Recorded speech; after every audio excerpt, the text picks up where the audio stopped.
Sve kriva i snajka. Sad ću pisati o istini živoj, o svekrvi pravoj ili o snaji krivoj. Od kako se muški svijet ženi, od tada se ništa ne promijeni. Čim su skupa započinju svađu, ne za krupne stvari, ali sitnicu nađu.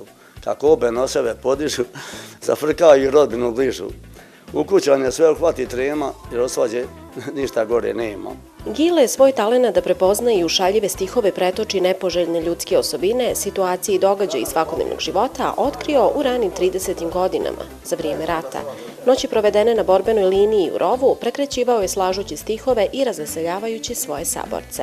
Tako da u rovu ne gledamo jednu tačku, počeo sam malo da olovku i papir koristim i tako krenulo je od nule. No, pisao sam toga dosta i šta ja znam, dosta je popularno ovdje u selu i tam gdje god pročitam imam neke slušalce. Neko nešto nađe dobro, ali dok ja sam sebe mislim, cijenim da to i nije nešto, za mene nešto nije to. No.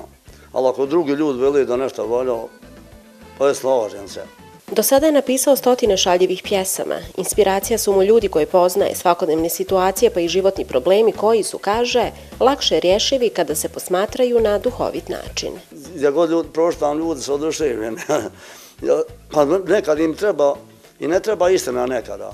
Nekad treba da se zamažu oči, ali ja nam sve o istini to je. Pa ona možda malo više i boli, neđe i zaboli, neđe. Pa ja uvijek sebe stavim prvo, da se drugi ne bi ljutili. Normalno. Uglavnom, skoro svaki član vaše familije, pa i komšije, prijatelji ovdje u Brvniku, svako ima svoju pjesmu. Svako ima, baš sam pisao o cijelom selu, sad ne mogu da sad nađem trenutak to. Gdje ima muška glava, gdje će imanje prezeti trava.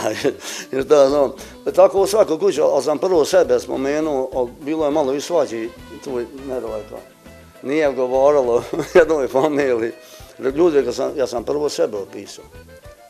Tako da sam došao do miće, pića, kući naše mehaničara. Onaj dio tam pripada federaciji, nisam to dalje nastavio, ali dotle je da paneš na trepavice.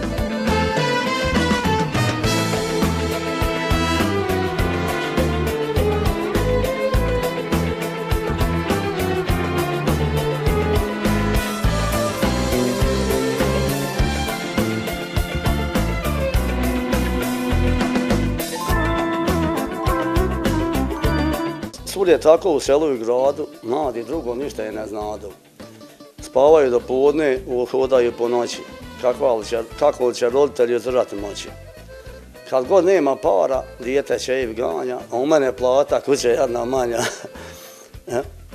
Nemaš gdje uzajmiti u selu Brvniku, sreća što ima svoga čičaniku.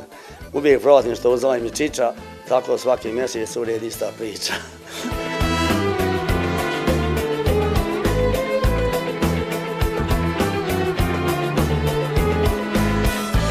Sve nešto što je u stihovima meni dođe, inspiracija, ako ne napišem odmah, posle se ne sjećam i tako. Ako ne pretočim na papir, ako izgubim, ne mogu ponoviti to ni blizu. Jedan dio nekako mogu napisati, a ostalo ne ide. Zadnji put sam baš čitao u Donjoj Slatini, baš je bilo publike oko 300 duša, pa sam bio zanijemio kao ptica pred Oluju, ali kad sam se usta razvježala, nije se me mogao ustaviti. Znao sam dosta napamet svojih stvari to i. Da sad ljudi plješću, ja sad smatram, rekao, možda biti da me zezaju, rekao, nije to. Kaže, pa od čega je počela čurba, bili meni Đurđa baš načelnik. Pa rekao, ne znam, od nekih pjesama koje nisu baš završili tako lijepe. Ali eto, bilo su popularne. Gile je čest gost na seoskim slavljima gdje čita stihove, a kaže, piše i po narudžbi, povodom raznih jubileja, rođendana, godišnjica, braka. Imao je ponudu i da napiše folk pjesmu.